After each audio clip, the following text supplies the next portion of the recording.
Jerry Saab has the next question.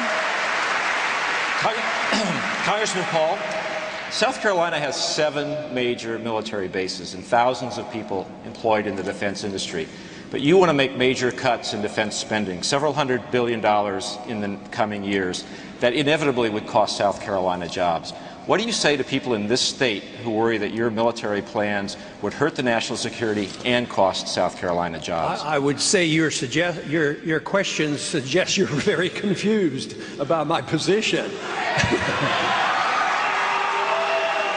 I want to cut money, overseas money. That's what I want to do. I want to cut military money. I don't want to cut defense money. I want to bring the troops home. I'd probably have more bases here at home. We were closing them down in the 1990s and building them overseas. That's how we got into trouble. So we would save a lot more money and have a stronger national defense, and that's what we should do. But to say that we would be weaker is absolutely wrong, because and another important thing you should consider is the fact that the military is behind me more than the others. I get twice as much money from the active military duties than all the other candidates put together. So they're saying that I'm on the right track. They're sick and tired of those wars. They're sick and tired of the nation building and the policing activity. But to say that we would have less money for defense, we actually have more money. And if I may, I'd like to go back to the international financial thing. So, Congressman, just to be clear, your plan calls for freezing defense spending at 2006 levels, which is well below where we are today. You still don't understand. What's he missing, Congressman? You don't understand there's a difference between military spending and defense spending. Just because you spend $1 billion on an embassy in Baghdad, bigger than the Vatican, you consider that defense spending. I consider that waste. So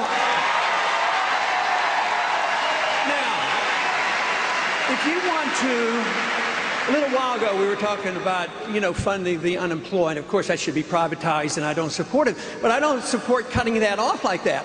I'd cut some of this military spending, like Eisenhower advised us. Watch out for the military-industrial complex. Defend this country. We have to have a strong national defense, but we don't get strength by diluting ourselves in 900 bases, 130 countries. That is where the problem is. But you need to understand that there's a difference between just military spending and defense spending. Just to spend money. We understand this domestically. If you spend more money domestically, we know it's wrong, but we're supposed to spend more money, and that's conservative. I've never quite understood this. We're supposed to be conservative, spend less money. I'd like to ask a question.